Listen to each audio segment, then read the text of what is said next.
In the far reaches of Russia, where the winters bit harder and the summers barely lingered, the village of Starovoysk stood defiant against the elements. Its wooden cottages bore the scars of time, crooked roofs peeling paint, and chimneys that coughed more smoke than warmth. Among these houses, a shack stood on the outskirts, more patchwork than structure, where Pavel Ivanov lived with his family. Life in Starovoysk was harsh, but for Pavel, it was made even harsher by his father. Ivan Ivanov was a man embittered by life, his frustrations spilling over into anger. He drank heavily, often disappearing for days, only to return with fists that landed as heavily on his family as they did on the walls of their home. For young Pavel, the nights were long and filled with dread, and the days were a blur of chores, hunger, and the weight of responsibility. By the time Pavel was 10, his mother had taken on most of the burden of holding the family together. She was a quiet, strong woman who worked tirelessly, stitching clothes for wealthier villagers and bartering what little they had for bread and potatoes. Pavel helped her as best he could, chopping wood, fetching water from the frozen well, and fixing the sagging roof of their home. His father, meanwhile, became more of a shadow, present only when he needed something or when his anger flared. But even amidst the hardship, Pavel found small moments of solace.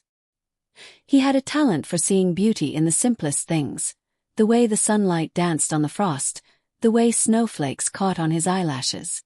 With bits of coal and scraps of paper, he sketched the world around him, creating scenes of life that seemed almost magical compared to his reality. The meeting that changed everything. At 14, Pavel first met Elena. She was the daughter of the village schoolteacher, a girl who seemed untouched by the harshness of Starovoysk. She had a way of speaking that made you believe in better things, her voice like a melody against the howling winds. Elena noticed Pavel one afternoon as he sat outside the blacksmith's shed, sketching a sparrow that flitted between the rooftops. Curious, she approached him. "Do you draw often?" she asked, startling him. Pavel fumbled with his paper, his cheeks flushing. "Sometimes," he mumbled, avoiding her gaze. She smiled and sat beside him, examining his sketch. "You're good. You could do something with this someday." Those words stuck with Pavel. From that day on, Elena became a constant in his life. She would sit with him by the frozen river, watching as he sketched the trees and the sky. She spoke of her dreams of leaving Starovoysk, of studying in Moscow, and building a life beyond the village. Pavel, who had never dared to dream, began to believe in possibilities. For the first time, he thought of a future that wasn't dictated by hunger or fear. He thought of a life where he could create, where he could be someone Elena could be proud of. The heartbreak of ambition. But life, as always, had other plans. When Pavel was 18, Elena's father received an offer to teach in Moscow. For her family, it was a chance to escape the harshness of village life and build a brighter future.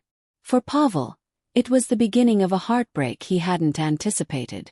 The night before Elena left, they sat by the river one last time. Pavel gave her a sketch of her favorite tree in the village, the one that blossomed for only a few weeks each year. "I'll miss you," he said, his voice heavy with unspoken words. "I'll miss you too," Elena replied, clutching the sketch. "But I can't stay here, Pavel. Have to go. I have to try to be something more." He understood. How could he not? He wanted more for her too. But the pain of her leaving felt like losing the only color in his gray world. Beating the roads.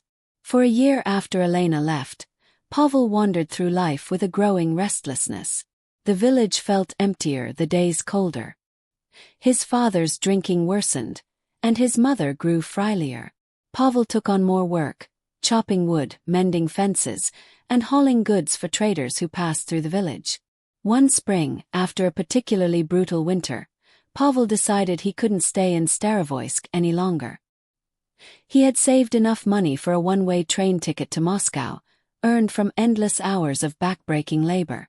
With nothing but a satchel of his sketches and the poetry book Elena had left him, Pavel boarded the train. Moscow was overwhelming. The streets teemed with life, the buildings soared into the sky, and the noise was constant. Pavel quickly realized that finding Elena in such a vast city would be no small task. But he was determined. He began working as a porter during the day and sleeping in a cramped boarding house at night. Every spare moment was spent searching, asking after Elena's family, visiting schools, and even sketching portraits on the streets in hopes that someone might recognize her. Finding Elena, finding himself. Months turned into years. Pavel's search for Elena seemed fruitless, but his sketches began to gain attention.